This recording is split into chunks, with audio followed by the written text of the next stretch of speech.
Hello friends, आज का हमारा टॉपिक है कंसेप्ट ऑफ स्केयरसिटी।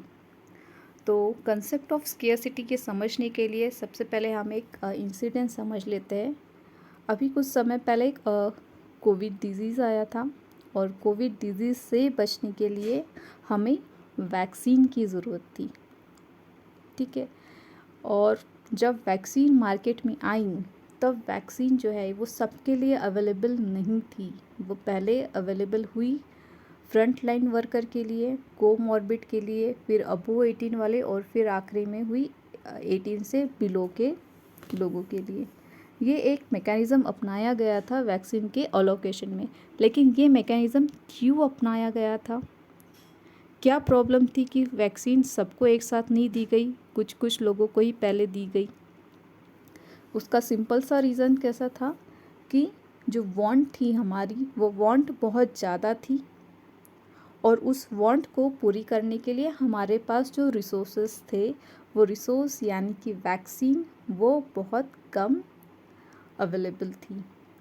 तो इस गवर्नमेंट ने जो मैकेनिज़्म अपनाई कि पहले हम हाई रिस्क वाले लोगों को देंगे, फिर उससे लोअर रिस्क वाले लोगों को हम वैक्सीन देंगे। ये एक मैकेनिज़्म अपनाया गया था जो स्केयर्स रिसोर्स है और अनलिमिटेड वांट है इस प्रॉब्लम को डील करने के लिए। तो यही कंसेप्ट है स्केयरसिटी का। Scarcity lies at the root of all economic activity. The concept of scarcity finds an expression in two basic facts of economic life.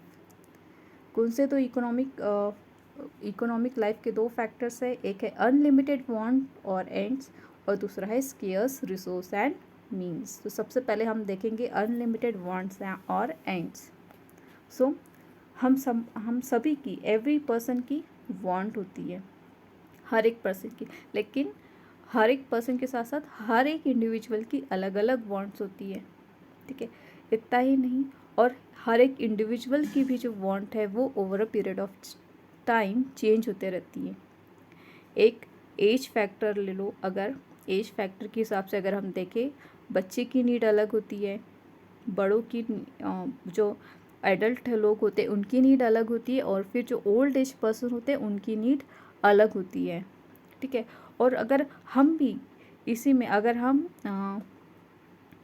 अगर कोई राजस्थान में रह रहे लोग हैं, उनकी जो वांट है वो अलग रहेंगी जम्मू कश्मीर में रहने वाले लोगों से, क्योंकि वहाँ का क्लाइमेट अलग होता है, वहाँ का वेदर अलग होता है, जिस वजह से उनकी ज़रूरतें भी अलग होती है।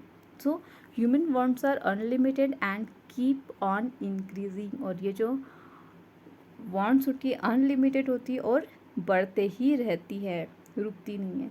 और इसकी जो इंटेंसिटी होती है वो भी डिफरेंट होती है। और subject to available of the resources, हम पहले किसको कंप्लीट करने की कोशिश करते हैं? जो हायर ऑर्डर वांट्स है उसको सेटिस्फाई करने की कोशिश करते हैं, और जो लोअर ऑर्डर वांट्स है उन्हें हम फिर फर्स्ट हायर ऑर्डर वांट्स को पूरा करने के बाद अगर हमारे पास रिसोर्सेज बच जाते हैं तो फिर हम उस रिसोर्सेज को यूज़ करते हैं लोअर ऑर्डर वांट को सेटिस्फाई करने के लिए। सेकंड है स्केयर्स रिसोर्सेज और मीन्स। हमारे पास रिसोर्सेज कैसे है? स्केयर्स होते हैं, और वांट कैसी होती है? अनलिमिटेड होती है। Availability of the resources is limited in relation to requirements. However, scarce means have alternate uses. For example, resource में आप ले लो लैंड। अब लैंड का हम इस्तेमाल कितने तरीक़ों से हम करते हैं। लैंड को हम हाउसिंग के लिए यूज़ करते हैं, लैंड को हम फैक्ट्रीज़ के लिए यूज़ करते हैं, लैंड को हम फार्मिंग के लिए यूज़ करते हैं, है ना, वेयर हाउस के लिए यूज़ करते हैं, पार्क के लिए यूज़ करते हैं। तो लैंड के बहुत सारे रिसोर्स, तो एक ही है लैंड, लेकिन उसके जो अल्टरनेटिव यूसेस है वो बहुत सारे हैं, और हमें फिर एक सिस्टमेटिक मैनर के थ्रू हमें इसका अलोकेशन करने की ज़रूरत होती है। Every individual and economy has to devise a mechanism for this. और हर एक इंडिविजुअल और या इकोनॉमी को एक मैकेनिज़्म अडॉप्ट करने की ज़रूरत होती है इन रिसोर्सेस को अलॉट करने के लिए। ठीक है, ये जो प्रॉब्लम होती है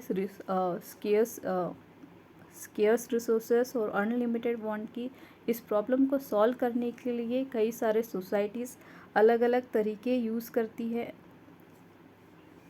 और एक सेटअप क्रिएट करती है ताकि वो इस प्रॉब्लम को सॉल्व कर सकते हैं, और उसी सेटअप को हम कहते हैं इकोनॉमी एंड इकोनॉमी। ठीक है, उनका बेसिक ऑब्जेक्टिव यही रहता है कि हम जो imbalance between means and want है उसको सॉल्व कर सकते हैं। जो प्रॉब्लम है, problem of imbalance between the means and want, उसको हम सॉल्व कर सकें। ह्यूमन सोसाइटी ने ऐसे कई सारे मेथड अडॉप्ट किए हैं इसको सॉल्व करने के लिए, और उसके अलग अलग नाम भी दिए गए। फॉर एग्जांपल है कैपिटलिस्ट इकोनॉमी है, सोशलिस्ट इकोनॉमी है। कैपिटलिस्ट इकोनॉमी में जो रिसोर्सेस है उसे प्राइवेट बिजनेसेस कंट्रोल और रेगुलेट करती है। Production of goods and services is depend on the demand and supply in the market. और जबकि वही सोशलिस्ट अगर इकोनॉमी होती है तो सोशलिस्ट इकोनॉमी में all means of production are owned by the state. The state takes all the decisions regarding the use of available resources. ठीक है, और ये जो प्रॉब्लम होती है इम्बैलेंस वांट और imbalance between the unlimited want and scarce resources, इसके साथ, इस प्रॉब्लम के साथ सभी को, सारी इकोनॉमी को या सारी सोसाइटी को इसके साथ डील करना ही होता है। ठीक है, इर्रिस्पेक्टिव ऑफ देयर डेवलपमेंट, वो डेवलपिंग है, डेवलप्ड है, फिर भी उनको इस प्रॉब्लम के साथ डील करना ही होता है। Hence it has to adapt itself to issue. ये दो इशू उनको एड्रेस करने ही होते हैं। Increasing the availability of means of satisfaction and laying down the priority of the want to be satisfied. पहला तो availability of means of satisfaction, increasing the availability of the means of satisfaction. अभी जो means of satisfaction है ये भी कैसे रहता है, इंक्रीजिंग रहते हैं। फॉर एग्जांपल एक स्मार्टफोन की बात कर लो। पहले हम कीबोर्ड वाला फ़ोन यूज़ करते थे, उसके पहले हम टेलीफोन यूज़ करते थे, फिर हमारी कीबोर्ड वाला फ़ोन की ज़रूरत पड़ती थी। अभी हम स्मार्टफ़ोन यूज़ करते हैं, स्मार्टफ़ोन के साथ साथ फिर हमें अभी इंटरनेट ज़रूरी हो गया, फिर इंटरनेट में अभी हमें अलग अलग पैक्स मिलते हैं। तो इस तरह के ये वांट को सेटिस्फाई करने के लिए मीन्स भी क्या हो रहे हैं, तो बढ़ते जा रहे हैं। And laying down the priority, अब हम सबकी सारे वांट्स को तो पूरी करना पॉसिबल नहीं हो पाता है, तो हमें डिसाइड करना होता है, प्रायोरिटी देनी होती है कि हमने पहले कौन से वांट को पूरी करनी है।